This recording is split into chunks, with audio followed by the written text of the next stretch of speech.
Welcome to my YouTube channel, Tony Su Vega, your feng shui guru and paranormal expert. Karanasan bilang 3. Ang tao ay may sarili niyang karanasan. Minsan, nagtataka siya bakit gusto niya ang isang uri ng bato o ang isang kristal.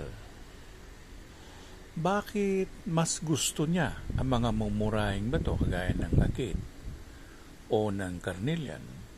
Bakit hindi niya hinahabol ang mga mamahaling bato kagaya ng diamante o ng moldavite halimbawa o ng dioptase? Bakit gusto niya magtanim? O kapag nakakita siya ng bunga ng papaya, para siyang mayroong kakatuwang damdamin para doon. Bakit na rin kapag nakakita siya ng hayop, hindi lang ng aso, kung hindi halimbawa ay giraffe o mabangis na leon, tuwang-tuwa siya, gusto niya itong yakapin, gusto niyang magkaroon nito. Kagaya ng ating butihing si Louis Chavez Singson na gusto niya ang Bengal Tiger. Bakit? Meron bang kadahilanan ang mga bagay-bagay na ito?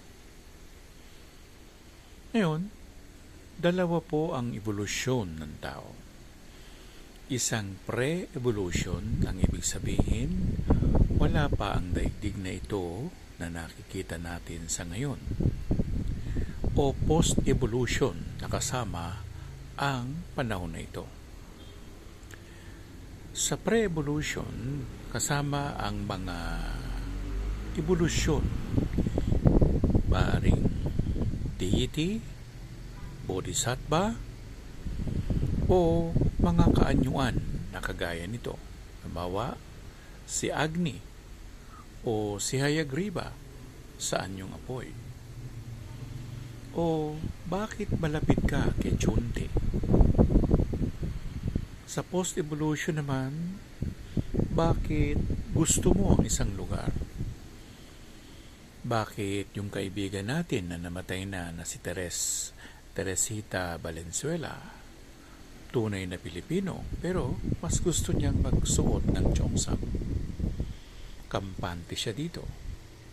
Bakit nga ba? Kaya nga, tama ang Hinduism. Lahat ay isa at ang isa ay lahat. Dahil lumalabas doon sa teoryang yun na tayong lahat ay nagmula sa isa lang. Kaya nga, sa pre-evolution, maaaring ikaw ay bahagi ng mga undin. Kaya gusto mong magsiman, gusto mong maglayag, gusto mong makakita ng karagatan, gusto mong damhin ang simoy ng hangin na nanggagaling sa ilog. Gayon din, nung bata pa ako, gusto ko ang bato na garnet. Bakit kaya? Nung napag-alaman ko na kung paano mag-regress, nag-regress ako sa panahon na yon na ako ay naging isang bato. At isa sa mga naging buhay ko ay ang garnet. Sa kapaniwalaan ng Sufismo, sa daigdig o sa relihiyon ng mga Muslim, sa Sufismo, sinasabi doon na lahat tayo ay nanggaling halimbawa sa bato, sa halaman, sa puno, nanggaling tayo sa mga hayop, nanggaling tayo sa kaluluwa ng tao. Bakit gusto mo magbiyahe papuntang India? Bakit yung naging kaibigan natin ay isang Swedish gustong manirahan sa Pilipinas? Ang sinabi ko sa kanya noon, ikaw ay dati nang naging isang Pilipino. Bumabalik ka lang sa bayan na sinalangan mo. Kayo po, ano ang mga naging karanasan ninyo na halimbawa ay para kang masisiraan ng bait kung hindi ka makapunta sa Amerika? O bakit pinapantasya mo ang bayan ng ng Hapon o ng Japan. Bakit? Bakit kapag nakakita ka ng isang uri ng aso, parang gusto mo siyang yakapin? Kagaya na nangyari sa akin noon. Ako dinaluhong ng isang Siberian Husky. At napag-alaman ko na ako nga ay dating Siberian Husky.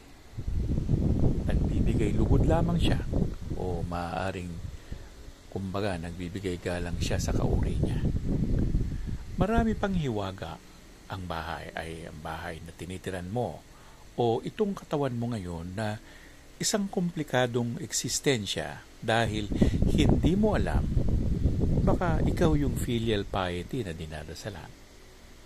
Kagaya ng pagkakilala ko noon kay Dr. Antonio Labaw, na siya mismo nalaman niya na ang past life niya, siya mismo si San Juan Evangelista. Yun ay na-reveal sa kanya. At bago nga siya mamatay, marami rin siyang nalalaman o naranasan o karanasan na mga kahiwagaan. Mga katanungan ng hiwaga na ang mga hindi nakikita o ang mga banal lamang ang nakapagtukoy nito sa kanya. Kaya nga't ang munting bata sa ngayon, hindi mo masasabi kung anong naging past life niyan.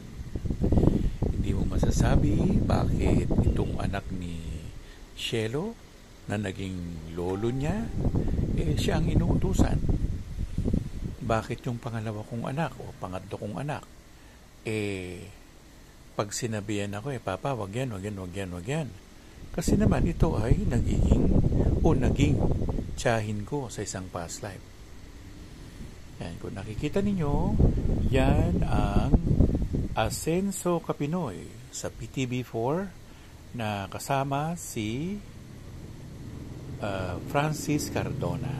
Yan, napalabas siyang kanina umaga. Siya nga po pala sa haba-haba ng kwento natin, malapit na po tayong magtanghal sa Radyo Pilipinas Stress Alert. At abangan nyo kami o abangan nyo ang aming announcement tungkol dito. At napakarami pang kwento ng kahiwagaan. Bakit ang isang babae merong kamay ng lalaki? Bakit ang isang lalaking tunay naman na lalaki may mga kamay ng babae? Bakit kaya ganon? Bakit nauna siyang namatay? Bakit ka naiwan? Bakit hinahanap-hanap mo ang iyong kaibigan? Bakit naging close ka sa isang taong ngayon mo lang nakita? Maraming sagot tungkol dyan. At malalaman ninyo o ikabibigla ninyo na ang mga bagay-bagay pala ay isa lamang. Iisa lamang.